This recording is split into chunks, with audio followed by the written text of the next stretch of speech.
put makeup on, so let's film a YouTube video. It's finally that time again to plan another house hunting trip in France. This time I'm going with my mom because my husband does not have the vacation time. Here's how we're doing it, where we're going, what we're looking for, and some of the houses we're going to be checking out. And hey, by the way, I'm Eva and I make videos about travel, building a short-term rental business, property hunting in France, becoming an interior designer, and figuring out how to combine all these interests into a viable online creative business that lets me work from anywhere. If that sounds interesting to you, hit the subscribe button to make sure you don't miss any upcoming videos. This is going to be my third house hunting trip to France. I went in October of 2022. I went back again in August of 2023 with my husband, and that's where I produced any of the house tour videos that you've seen so far. And now I'm going back again next month. I'm going to be trying to pack a lot into this trip because not only do we want to see some new regions we haven't visited yet that have some excellent prices on houses, but we also want to revisit regions we've been to before and figure out what is going to be more important to me, the amount of house I can get or the location that it's in. To start off with, let me remind you about what my criteria is for this house in France. As you may know if you've been following me for a while, my husband and I renovated a basement apartment in my parents' house in Toronto in 2021, and we moved in 2022. That is currently our primary residence, but it's only a one-bedroom apartment, and we want to own something of our very own. And that is why we've decided to take the money we made from selling our very own condo in Toronto and invest it in a property in France that we can use as both a vacation property for our family and as a short-term rental when we're not using it to be part of the income streams of my business. It's also going to serve as a project and portfolio piece for my interior design business, demonstrating to potential clients what they could get working with me. Part of the reason we are looking in France is because you get a lot more for your money in certain areas of France and you get a lot of character. Living in North America and in Toronto in general, there can be a lack of architectural interest in our housing, but in France there are a lot of old buildings that still have a lot of architectural interest and character, and that is one of the things that is drawing me there. Therefore, I want a house that feels like it's a house in France. I don't want just any generic new construction. So what I'm looking for is either a mas, M-A-S, and that is a word for a farmhouse in France, or for a maison de maître, which is like a big bourgeois fancy house. The reason I want these specific types of houses is because they are recognizable as something you would find in France, and they have amazing architectural features that make it really stand out and make it a destination. For example, I want large windows that bring in lots of light. I would love high ceilings. I would love stone or marble fireplaces. I would love beamed ceilings. I want exposed stone walls. I'd love original floors, be they tile or wood parquet or herringbone. I also want some sort of outdoor space, whether it's a balcony or a terrace or a courtyard. In an ideal world, I'd love to have like a big garden, maybe with a formal garden and a pool, but those items are not must-haves. Next up, I want to talk to you a little bit about the regions we are looking at. So the main criteria defining the regions we're exploring in France is our budget, the climate, and the landscape. The upper limit of our budget is about 350,000 euro, but that's only if we decide to go in on a property with my mom, and in that case, the property absolutely needs to have 2 separate living spaces with 2 separate kitchens so we can have our own independent space, or it needs to be very easily convertible into those 2 separate living spaces without having to put in much more money. Alternatively, if we're looking at a property that just my husband and I are going to own, then our budget is more around 200 to 250,000 euro.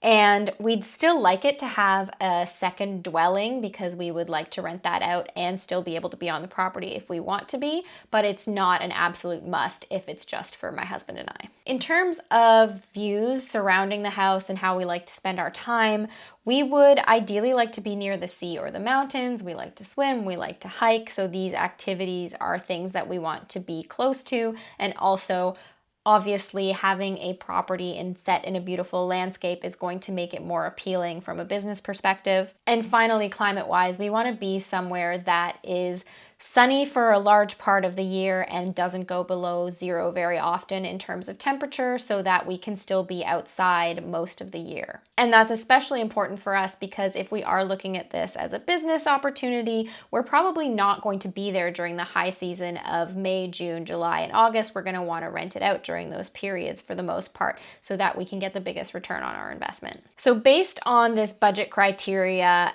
we've narrowed down our areas to the Côte d'Azur or Provence, which is frankly pretty much out of our budget. We'd really have to lower our expectations for that region.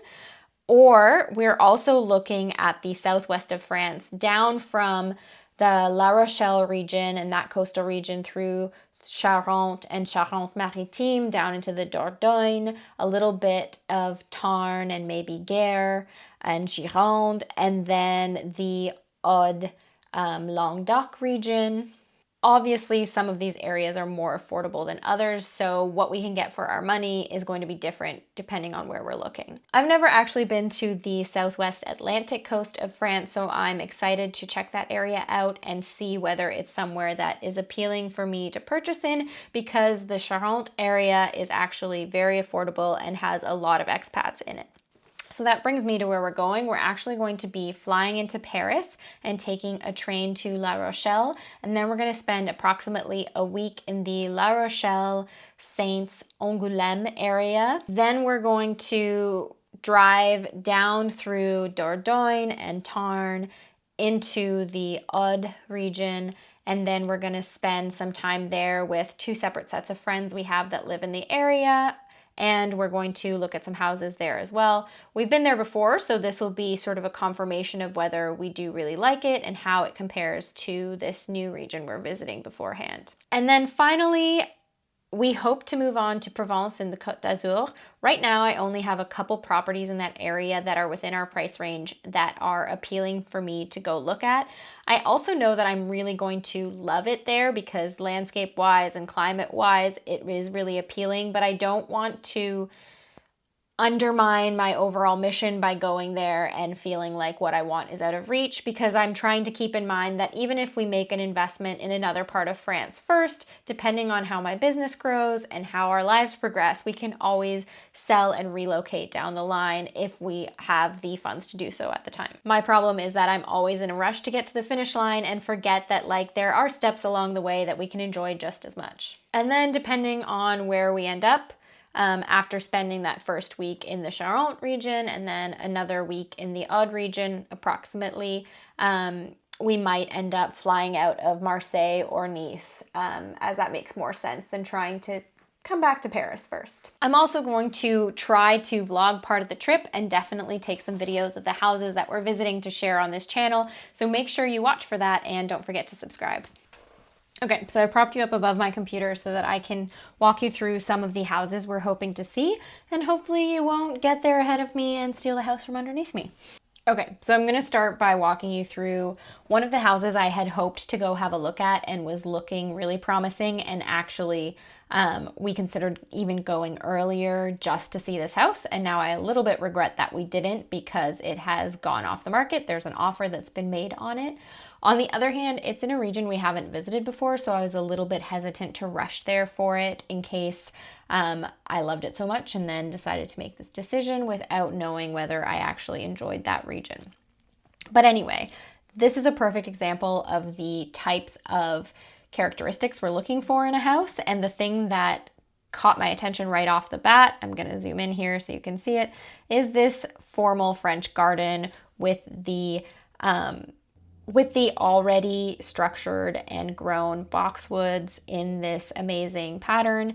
That's something that would take decades to achieve otherwise, and I was definitely won over by that. I could imagine myself sitting out in that gorgeous garden. So here we can have a look at what some of the interior features were like. It had a front sitting room, living room with a formal fireplace and some built-in shelving that I really liked. It also had a ceiling medallion here, and then across the hallway from that, it had a formal dining room, and you can see if you zoom in here that it actually had original terracotta tiles on the floor, which I thought were great. I would have repainted it, but otherwise it had those features that I liked, right? And you can tell that there are actually beams in the ceiling too if you wanted to uncover them. I don't know if I would have gone to the trouble, because one of the things that was very appealing about this house was that it was basically move-in ready with very little work that it needed done.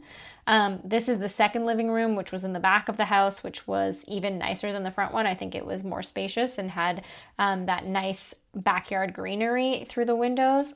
This is another view of it. And then moving on, here we can see the kitchen from a couple angles. This I think I would have eventually renovated, but it was perfectly fine as it was.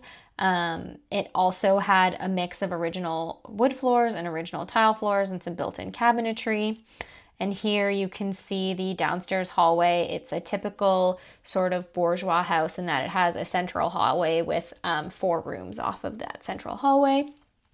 And then this was one of the upstairs bedrooms. There were 3 bedrooms, and an additional 4th bedroom had been converted into the ensuite for the primary bedroom, and they all had those original terracotta tile floors and the marble fireplaces, some of which looked like they were working. And then here you have a look, another angle of that primary bedroom with its primary bath, which had that original tile flooring. All of the bedrooms had en-suites, which was very appealing, especially from the perspective of wanting to rent it out down the line, because everybody loves to have their own bathroom, when they're on vacation. So here you can see another angle of the primary bathroom, and here's one of the other bedrooms set up with 2 single beds. And then here you can see yet another bedroom, a 3rd bedroom with the bathroom that is attached to it.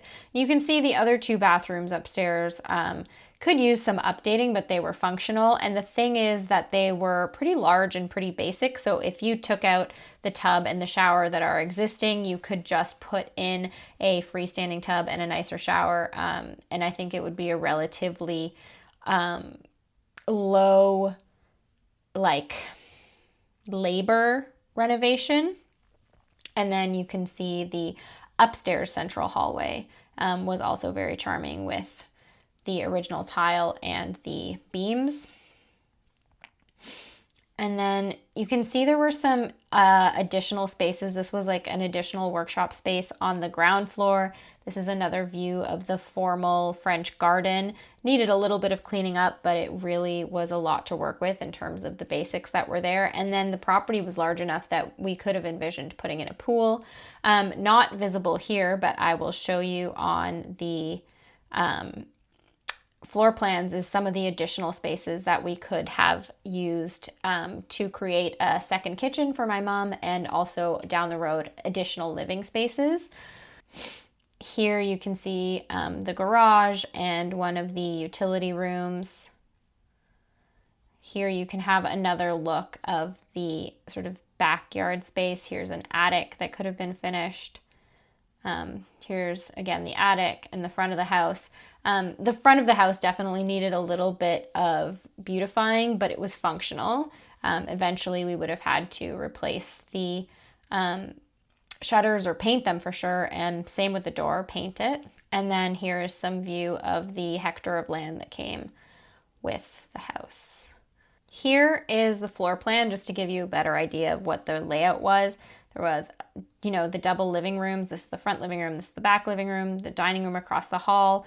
Off the dining room was a little powder room, and then this was the utility room with the laundry, and off of this was sort of a summer kitchen that had access to the backyard that my mom was really keen to make into her kitchen. And it's definitely something we could have done, because this beyond it, which you're not seeing, is a garage which could have been converted into a separate space, and I'll show you that in a second. But here you have the kitchen. This is actually the basement space, which don't have pictures of, but as you can see, 2 solid rooms down there. Actually, this room was the one we saw that had sort of a round gate to the backyard, but definitely lots of potential there to create extra living spaces for multiple families to live together. And then here is the upstairs of the home. Like you can see, there's a primary bedroom with an ensuite bathroom off of it, and then 2 other bedrooms, each accessing their own full bathrooms. And then to give you an idea of some of the additional spaces, this is the first floor here that we saw with the powder room and the utility room and the extra sort of summer kitchen. And then next to it, you had a garage and some barn spaces. And those spaces also had second levels. And that's the images you kind of saw of the attic space. So there was plenty of room to expand. And it was a very appealing house with nice period features. Okay, so moving on, I'm going to give you a little sneak peek of the map of the current properties that I have scoped out, and this is it. So you can see we have a couple here in the de Sèvres region, and then moving south a little bit into the Charente and Charente-Maritime region, we have a couple other houses. Then moving down into Dordogne and Gironde and Gers. And moving down into Tarn, down here, and then finally Aude by the Mediterranean Sea. And then I have a couple here in the Provence-Gard region, but those are not as grand. They don't have the same sort of impact when you see them. But they are much closer to the Mediterranean and the climate is more appealing. So I think really going there in person again and seeing these houses, especially in springtime in April, which is more of a shoulder season, just heading into the high season, will give me an idea of how much I like those regions when they're not, in full bloom with sunshine all the time.